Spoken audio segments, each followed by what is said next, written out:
gudoomiyaha maxkamadda sare ee dalka ayaa ka qayb galay xafladda xil wareejinta gudoomiyaha maxkamadda rafacaanka ee gobolka Banaadir. Maxamed Ibrahim Salaad ayaa warkan inoo faahfaahinaya.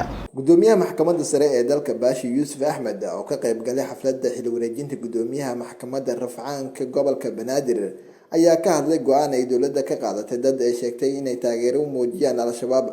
Garyaqaan Baashi ayaa sheegay in garsoorka dalku tallaabo ka qaadi doono shaqsigii lagu helay inuu taageero u muujiyo ama dhaqaale uu ku bixiyo al-shabaab.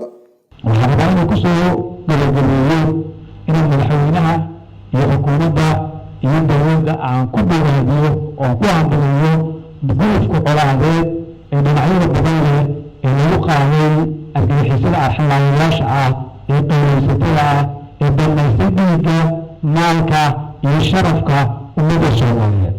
waxaan kala rabaa inaan bogaadiyo runtii shacabka reer Hiiraan oo door hogaamiye ka qaatay oo shacabkii Soomaaliyeed tusay inay fudud tahay argagixisada in lala dagaalamo, inay xabad u karto, in la diri karo, in la eriyan karo, in laga adkaan karo.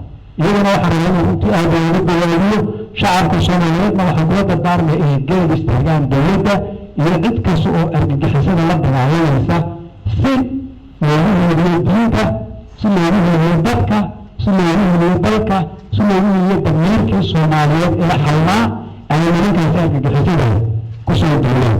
waxaa kaloo rabaa inuu digniin adag uga dagaalka cid kasta oo dadkaasi isku dayda argagixisada gacan siiso, ama ha u dacwooto, ama xoog ha siiso, ama dhaqaale ha siiso, ama taageero mooral ha siiso. waxaan rabaa inaan halkay digniintaasi uga dirno. garsoorku runtii wuxuu garab taagan yahay dib u xoreynta dalka iyo soo celintii gobonimada Soomaaliyeed iyo u dagaalanka sareynta diinta Islaamka ee tuulada iyo qowlaysatada sida qaldan runtii isticmaaleen uguna dhammaysteen dhiiggeena iyo maalkeena shariifka ah ee Ilaahay karaameeyey. waxaan kusoo gabagabeynayaa dhammaanteen inaan idinka mahad celiyo kasoo qaybgalkiina qiimaha badan. gudoomiyayaasha cusubna aan ugu ducayno in halkaasi Ilaahay fuliyo. aad mahadsantihiin.